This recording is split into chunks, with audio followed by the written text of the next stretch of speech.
All right, it's Wednesday, February 14th, just following up on the SPY. You can see here it's continuing lower through the midpoint of the first bar towards the lows of the day as a first target.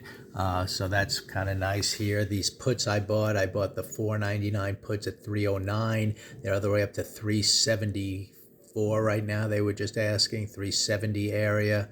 We'll see if a trade comes in here in that zone in a second as we look to take out the lows of the day.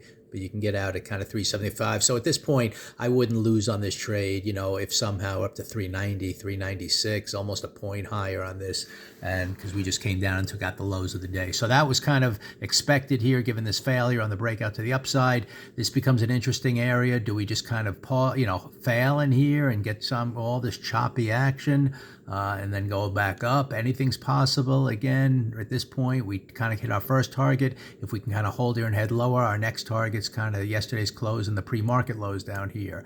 And if we get down there, then all of a sudden on the daily chart, we are getting back through the halfway point of the prior day. But we're, right now it's a 2-up day that looks to be failing, but we have to get below the midpoint of that day yesterday in order to head lower. And there was a strong buying tail in here. So this is a bit of tricky, price action here. But this could have been, for me, it was a very small loss, but you could have almost broken even on that if you wanted to treat it real nimbly. And this one, you can definitely take gains on. So overall, good trading today, but I don't, know exactly what's going to unfold here. I just have to kind of go by price action. So the initial move was to buy the breakout here. Then there was a good opportunity to reverse and buy puts here. And now we're heading lower.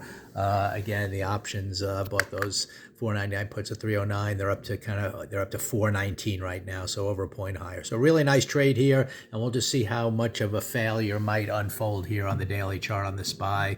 And that's kind of it for now. We're just going to kind of go. We'll see if that's the high of the day.